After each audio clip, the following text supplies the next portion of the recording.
At my own retirement party, the night that was supposed to celebrate a lifetime of hard work and sacrifice, I discovered something that chilled me more than any winter storm.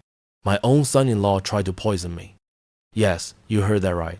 At my retirement party, my son-in-law slipped something in my drink. So I switched glasses. The words taste bitter even now as I remember the moment. The hall was glowing with warm light and the soft murmur of old friends catching up. Don't forget to subscribe to the channel and comment where you're watching from. The clink of glasses like a gentle applause for the end of my career. I had spent 40 years building business and providing for my family, and tonight was meant to be my reward. Yet as I moved through the crowd, shaking hands and accepting congratulations, my eyes caught a flicker of something strange. Across the room, at the corner of the bar, my son-in-law leaned over my champagne flute, his back half turned as if to shield what he was doing. His hand stirred the bubbling drink just once, a tiny motion almost lost in the sparkle of the evening. When he stepped back with a practiced smile, our eyes met for a heartbeat. Something in his look was too quick, too knowing. I lifted the glass and brought it close, and that was when I smelled it. Faint but sharp. A metallic tan that had no place in a simple toast. My heart began to pound as if it already knew a terrible truth. I lowered the glass before it touched my lips and forced a smile that felt as stiff as the starch in my collar. My heart hammered against my ribs, a frantic drum I prayed no one else could hear. The scent still lingered, a whisper of metal that cut through the sweet perfume of champagne and roses. I kept my eyes on my son-in-law without turning my head, catching the curve of his mouth as he laughed with the guest. That smile was easy and polished, the kind of grin that once charmed my daughter and convinced me he was good enough for her. Now it looked different. There was something tight about it, something that betrayed a flicker of satisfaction. Could I be mistaken? Was I letting suspicion twist my thoughts? I wanted to dismiss it, to believe in the man I had welcomed as family, but the memory of his quick glance while he stirred the glass replayed in my mind like a warning bell I could not silence. I remember the times he had pressed me to sign documents, his voice smooth but insistent, and the way he flinched when I delayed. Each recollection cut deeper. My chest tightened as disbelief, tangled with a slow rising hurt. I had given him trust, respect, and the security of the life I built. And here he stood, a mask of charm hiding whatever dark plan he had poured into that drink. I swallowed hard, keeping my expression calm, while inside, the ground beneath me began to crack. My pulse thudded in my ears like a distant drum as I forced my legs to move. Every step toward the cluster of guests felt deliberate, every breath too loud. I smiled at the former colleague who had just approached with a cheerful greeting, nodding as if his small talk anchored me in the moment. I raised my glass slightly, the champagne bubbles catching the light, masking the storm behind my eyes. Just beyond his shoulder, my son-in-law set his own glass down on a small table beside the bar and turned to laugh at some joke. The sound was easy, confident, the sound of a man who believed no one had noticed. I drifted closer, each movement a careful calculation. The chatter around me became a blur, a distant hum, as my mind focused on the two flutes resting side by side. My heart pounded so hard I could feel it in my fingertips. The scent of roses and warm food mingled with that faint metallic trace still clinging to my own glass.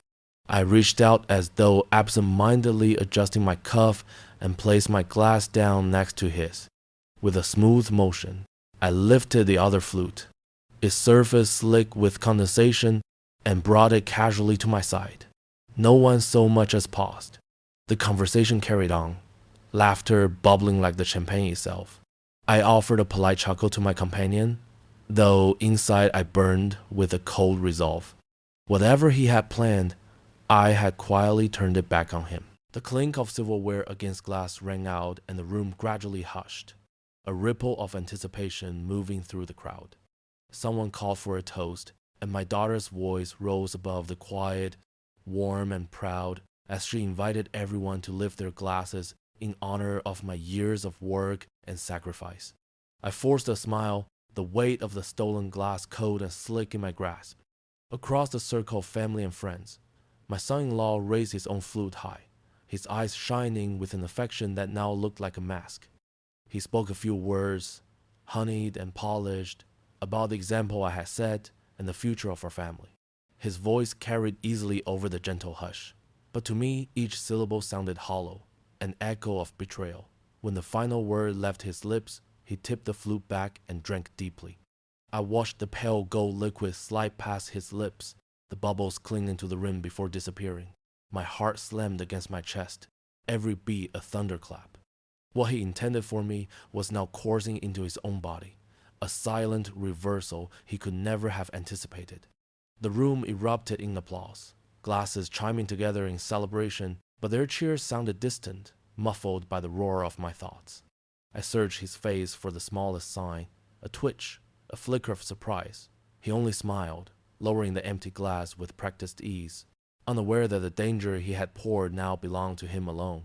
Laughter rippled through the hall like a gentle tide, carrying with it the clinking of glasses and the faint strains of music from the hired quartet. People pressed in to shake my hand, to offer congratulations and kind words for a career finally concluded. I gave each of them a warm smile and a steady nod, my voice smooth and light, as if nothing in the world troubled me. Inside, though, the air around me seemed to tighten, every sound sharpened to a piercing edge. I could feel the heat of betrayal burning in my chest, a cold flame fed by every memory of trust I had once given. My son-in-law moved easily among the guests, laughing at jokes, shaking hands with my colleagues, his charm untouched. To anyone watching, we were the picture of a happy family celebrating a hard-earned milestone. Only I knew the truth that coiled like a snake beneath the glittering surface. I replayed the moment of the switch again and again in my mind, each recollection both a shield and a spear. He had planned something dark for me, something that required a metal-tinged deception. And now whatever he poured into that flute was his own burden to bear. I caught my daughter's gaze across the room, her smile radiant and unsuspecting, and a silent ache tugged at my heart. I returned her look with a father's warmth, hiding the storm beneath. Tonight I wore the mask of a man content, while inside I sharpened the edges of my resolve. The glow of the chandeliers blurred at the edges as my thoughts slipped backward, away from the clamor of applause and the polite music. I saw myself as a young man again, hands calloused and raw, rising before dawn to open the small workshop that would one day become a thriving business. The smell of sawdust and machine oil filled those years, each long day measured not by the clock, but by the sweat on my back and the quiet hope of building something lasting. I remember the winters when the furnace barely kept the chill away, and I worked through the night to meet an order, telling myself that sacrifice today would mean comfort for my family tomorrow. My daughter was still a child then, her laughter echoing in the narrow rooms of our first house, a sound that carried me through fatigue and doubt. I saved every extra coin for her education, turning down luxuries, skipping vacations, believing that her future was the truest reward for my labor. Years later, when she married, I handed her and her new husband the keys to the house I had purchased for them, the home whose walls I helped paint, whose garden I planted with my own hands. I can still feel the pride of that moment, the quiet certainty that my efforts had given them a stable beginning. And now, standing in this glittering hall, I understood with a pain like ice that the very man who lived in that gift plotted my harm. My years of toil had built the stage for his betrayal. I remember the first time I sensed the sharp edge beneath his pleasant smile, though I dismissed it as nerves. He had been newly married to my daughter then, eager to impress, his compliments too polished to feel sincere. Over the years, the mask slipped in small, careful ways that I tried not to see. There were the subtle remarks about how old-fashioned my methods were when we discussed the business I built, the half-joking suggestions that I should retire early and let the next generation handle the big decisions. He laughed when he said it, but his eyes lingered with a quiet hunger that unsettled me. At family dinners, he often steered conversation toward property and investments, asking pointed questions about my savings, my insurance, the titles to the buildings I owned. Each query carried the soft pressure of someone who believed he already had a right to the answers. When I mentioned plans to update my will, he grew almost too eager, offering unsolicited advice about trusts and inheritances. His voice smooth but laced with an impatience he tried to hide. I began to notice how often he referred to the house I gave them as ours, yet spoke of my own home as if it were already his to manage. Even when he teased about helping me spend all that money before it's too late, the grin that followed was tight, calculating. I had once mistaken his confidence for ambition, but now, with the metallic scent of that champagne still in my memory, I recognized it for what it truly was: a quiet, relentless greed that would not stop until it owned everything I had built. It was late one evening a few months ago when the truth first slithered into my ears, uninvited and unforgettable. I had stopped by their house unannounced, carrying a box of freshly picked apples from my garden. The front door stood slightly ajar and I stepped inside, expecting to hear my daughter's cheerful greeting. Instead, I froze at the sound of hushed voices coming from the kitchen. I moved closer, the faint scent of coffee and warm bread drifting through the hallway.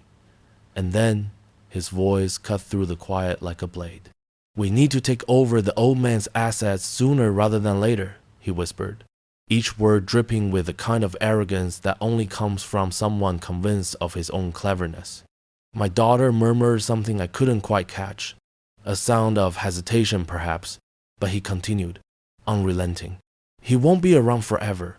We can't wait for him to make up his mind. That business, the properties, the accounts, they should already be in our name." The confidence in his tone struck me like a sudden gust of cold air. My heart pounded as I stood hidden in the dim hallway, the box of apples heavy in my hands. I felt an ache that went beyond anger, a sharp sting of betrayal that settled deep in my chest. These were not the words of a man simply eager for security. They were the plans of someone willing to strip me of a lifetime of work. I stepped back silently, the apples shifting in their box, and left without a word, the cruel whisper echoing long after I closed the door. In the days leading up to the party, his insistence had become impossible to ignore, each request a sharper prod than the last. He came to my office with a folder of neatly arranged papers, his voice wrapped in the soft politeness of someone who believed persistence could pass for respect. He spoke of convenience, of making things simpler for the family, suggesting that transferring the property titles to my daughter and him would save trouble later. He smiled when he said it, but there was a flicker in his eyes, a calculating gleam that made my stomach tighten. When I hesitated, he shifted his approach, presenting it as a practical step for estate planning, the words smooth as silk but carrying the weight of a quiet ultimatum. A week later he pressed again, this time hinting at the wisdom of placing my bank accounts in their names as joint holders, so that if something ever happened, they could act quickly. I remember the way his hand rested lightly on my desk, fingers drumming with barely hidden impatience. At the time, I told myself he was merely being responsible, perhaps even overprotective. But that night, as I stood among the glittering guests and smelled the faint metallic tongue in my champagne, every one of those conversations returned with a clarity that made my chest ache. Each polite suggestion had been another step in a quiet plan to strip me of everything I had built. What once sounded like concern now ran with menace. The pattern was clear and the betrayal complete. At first it was only a subtle shift, so slight that no one else seemed to notice. He stood among a circle of guests, his posture still confident, but a faint sheen of perspiration began to gather at his temples. The glow of the chandelier caught the tiny beads of sweat, turning them into pinpoints of light. I watched from across the room, my own glass untouched in my hand, my heart thudding with a strange rhythm, half dread, half something darker that I dared not name. He laughed at a joke someone told, but his voice cracked on the last word. a thin fracture in the mask he wore so easily. His hand moved to his collar, fingers tugging at the fabric as though it had suddenly grown tight. I noted the slight tremor in his wrist, the quick dart of his eyes as if he sensed some invisible pressure closing in. My daughter reached for his arm, her brows knitting in quiet concern, and I felt a pang of sorrow cut through the storm of my thoughts. Yet beneath the ache lay a grim satisfaction, a cold recognition that the danger he had prepared for me now wound its way through his own veins. The music continued, the laughter of our guests a gentle backdrop to his silent unraveling. I stood perfectly still, my face an image of calm, hostly pride, while inside I counted each second, each shallow breath he took, wondering how long before the truth of his own making began to claim him. I stayed where I was, rooted in the glow of the chandeliers, my expression composed and genial, while my eyes never left him. He shifted his weight from one foot to the other, a faint tremor running through his hands as he reached for a napkin to blot the sweat along his brow. The motion was almost graceful, but I saw the slight jerk in his fingers, the nervous tug at the edge of the cloth. My daughter whispered something at his side, her voice barely carrying over the music, and he answered with a smile that faltered at the edges. His gaze darted toward her, then toward me, a fleeting glance that betrayed more than he intended. I caught it like a hawk catching the flick of a tail in the grass. He quickly looked away, forcing another laugh, but the sound came thin and breathless. Around us, the party continued in warm oblivion, glasses clinking and old friends embracing. Yet for me, the entire room narrowed to a single point, the unraveling man who had plotted my harm. I noted the tightening of his jaw, the shallow rise and fall of his chest, the way his shoulders stiffened as if bracing against an unseen weight. Each detail etched itself into my memory with chilling clarity, a slow tableau of a plan collapsing. I felt no rush of triumph, only a cold, steady awareness that justice had begun to move, silent and unstoppable, while I stood as witness to his own undoing. A quiet certainty settled over me like the closing of a heavy door.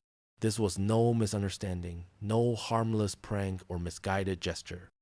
The faint metallic tongue that clung to the rim of the flute, the deliberate glance he cast before turning away, the whispered plans I had once overheard, all of it converged into a single, inescapable truth. Whatever he had slipped into that drink, whether it was meant to harm me for an hour or for a lifetime, the intent was the same. He had crossed the final line. I felt my jaw tighten, the muscles working as if to hold back the tide of fury pressing at the edges of my calm.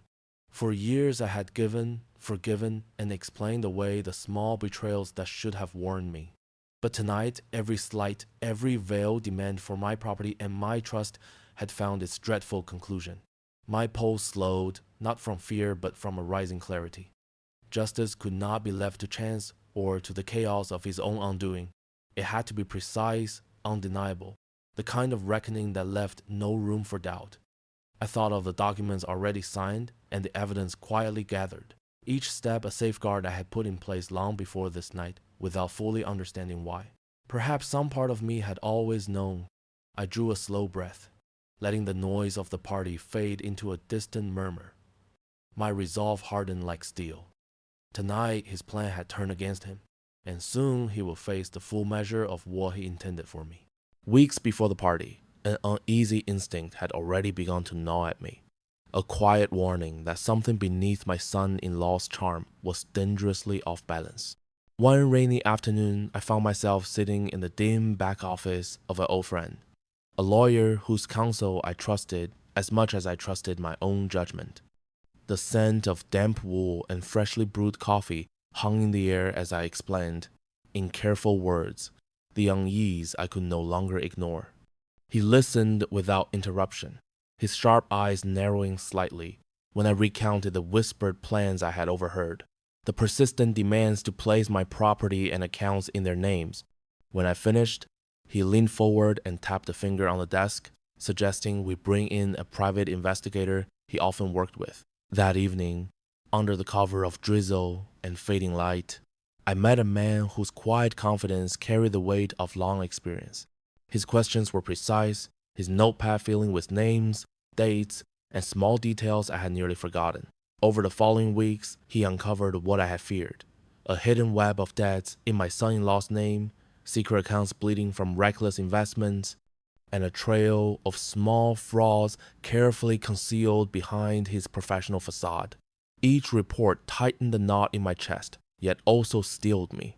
The lawyer drew up new documents, placing my estate into a trust beyond their reach, and together they built a fortress of evidence. Long before tonight, the trap was quietly set. I can still picture the quiet gravity of that afternoon when the final papers lay spread across the polished oak desk, the weight of decades of labor condensed into a neat stack of legal clauses and signatures. The lawyer slid the documents toward me, his expression a mixture of caution and confidence. Outside, the muted city sounds drifted through the half-open window, but inside the room, every scratch of the pen felt like a declaration. I signed my name slowly, each curve of ink a barrier stronger than any lock or key. With those signatures, the company I built, the properties I had purchased, and every account tied to my name were secured within a trust that only I controlled. Not even my daughter, not even the man who married her, could access a single coin without my explicit consent. My lawyer explained each safeguard, each clause designed to hold firm against manipulation. While the investigators' reports lay nearby like silent witnesses to the hidden debts and secret fraud that drove my son-in-law's ambition, I felt an unfamiliar calm as the final page was sealed and notarized. It was more than a precaution. It was the quiet construction of a fortress. If he thought my age and generosity had left me vulnerable, he would discover that the walls I built with a lifetime of work could not be breached by charm or deception. Long before the night of the party, I had already closed every door he might have hoped to pry open. The room's cheerful chatter dimmed as my son-in-law's complexion turned the color of paper. He swayed slightly, gripping the back of a chair as if the ground beneath him had shifted. A few guests gasped and hurried toward him, their hands outstretched in concern. I stepped forward with measured calm, my own heartbeat steady now that the moment I had both dreaded and prepared for had arrived. "Call an ambulance," I said, my voice carrying across the hall with quiet authority. The string quartet fell silent, the last note hanging in the air like a question. My daughter clutched his arm, panic flooding her eyes, but he could only muster a weak shake of the head as his knees threatened to give. I placed a reassuring hand on her shoulder and repeated the instruction, this time louder, and someone quickly dialed for help. Within minutes, the sharp wail of sirens cut through the night, and paramedics rushed in with swift efficiency. They began their work, checking his pulse, asking questions he barely answered. When they prepared to lift him onto the stretcher, I spoke clearly so every guest could hear. "Please run a full toxicology screen," I requested, my gaze steady on the lead medic. "I have reason to believe there may be something unusual in what he drank." A ripple of uneasy murmurs spread through the crowd. Eyes turned toward him, then back to me, confusion mingling with dawning suspicion. I held their stares, calm and unflinching, as the quiet weight of truth settled over the room. My daughter turned toward me as the paramedics guided her husband onto the stretcher. Her face drained of color, eyes wide with a confusion that quickly sharpened into fear. For a heartbeat, she looked like the little girl who once ran to me for comfort after a nightmare. Her lips parted as if to speak, but no sound coming out. The murmurs of the guests faded to a distant hum. Only the thudding of my own heart filled the silence between us. I met her gaze without flinching, letting the steady calm in my eyes speak what I could not yet say aloud. I saw the questions flicker across her expression, first disbelief, then the painful possibility that her husband had not simply fallen ill. Her breath caught, and she glanced at the champagne flute lying abandoned on the table, its rim still beaded with condensation. Understanding began to settle like a shadow over her features. I watched the memory of small warnings pass through her, the whispered conversations he thought she could not hear, the unexplained tension in recent weeks, the subtle impatience whenever I spoke of my estate. She brought a trembling hand to her mouth, her eyes glistening not only with fear, but with the raw sting of betrayal. The sight pierced me deeper than any personal wound. This was her heartbreak as much as mine. a cruel fracture of trust that would change the shape of her life forever. In that silent exchange, without a word spoken, we both understood the same unthinkable truth. The hospital room smelled of antiseptic, and the low hum of fluorescent lights filled the silence like a slow, relentless drum. He lay propped against a pillow, a tangle of wires and tubes tracing from his arms to the monitors that beeped softly beside the bed. His eyes flickered open as I stepped inside, and for a moment, a flash of fear broke through the practiced charm that usually guarded his expression. I closed the door behind me with a quiet click and moved to the foot of the bed, my footsteps measured against the sterile tile. "You drank from the wrong glass," I said, my voice low but clear. His lips parted, a protest forming, but no words came. I switched them. I continued, letting each word fall like a stone in the stillness. "Whatever you planned for me, you delivered to yourself." The color drained further from his face, leaving him pale as the sheets. I watched him struggle to compose a denial, but the faint tremor in his jaw betrayed him.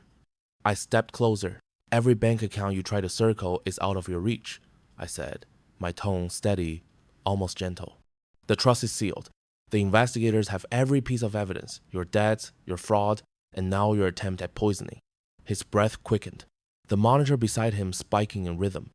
"The police will be here soon," I added, holding his gaze with a calm he could not match. "This was your plan, not mine. Tonight, you revealed who you truly are." The door opened with a firm knock, and two investigators stepped into the room, their dark jackets carrying the quiet authority of people who needed no introduction. Behind them, a uniformed officer followed, the faint jingle of metal from his belt breaking the sterile hush. My son-in-law's eyes widened, the last flicker of bravado draining away like color from a photograph left too long in the sunday. One of the investigators, a woman with a steady gaze, introduced herself and began asking questions in a tone that was calm yet unmistakably final. He tried at first to summon the easy charm that had once fooled us all, offering halting answers and nervous smiles, but his words tangled and frayed under the weight of their quiet persistence. The second investigator opened a folder, laying out photographs and printed statements, proof of his debts, his hidden accounts, the toxic substance found in the champagne flute. Each page turned was a hammer blow against the fragile wall of his denials. His breathing quickened, his fingers clutching at the thin blanket as though it might hide him from the truth. The officer stepped forward, the glint of handcuffs catching the harsh fluorescent light. My son-in-law's face contorted, the mask of arrogance collapsing into a grimace of panic. He stammered a protest that dissolved into silence as the cold steel closed around his wrists with a decisive click. I stood back, watching without a word, while the sound of justice settling into place echoed louder than any applause that night. When the investigators led him away, the hospital corridor fell into a hush broken only by the distant murmur of night shift nurses and the rhythmic squeak of their shoes on polished tile. I remained still for a long moment, letting the silence settle over me like a slow, cleansing rain. The weight of decades of work, the long hours, the careful savings, the endless sacrifices no longer felt like a burden waiting to be stolen. Instead, it felt solid again, something earned and finally safe. Yet beneath that steadiness ran an ache I could not ignore.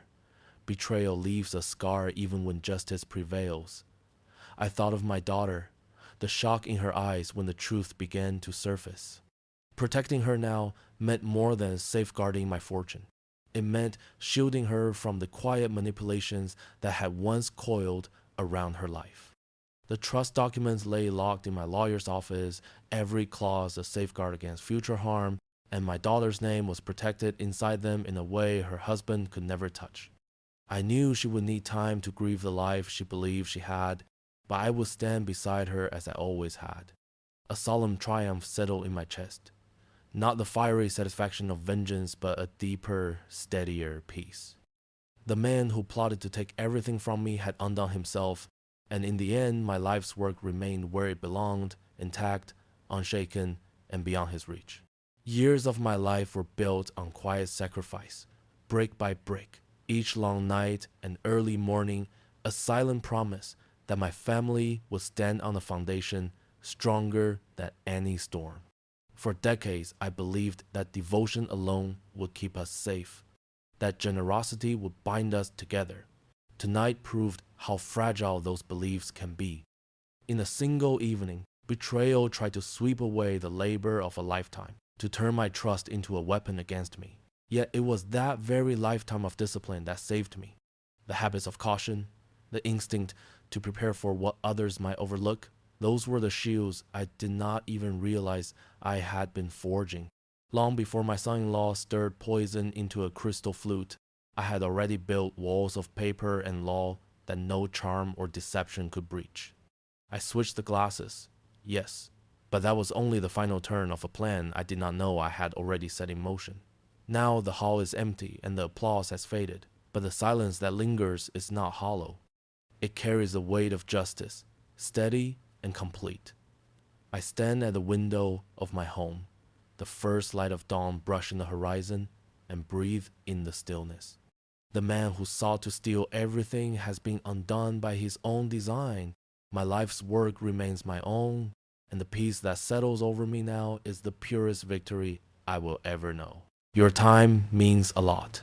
Thank you for listening to my journey. If you enjoyed this story, don't forget to like the video, subscribe to the channel, and share your thoughts in the comments. To hear the next story, just click the box on the left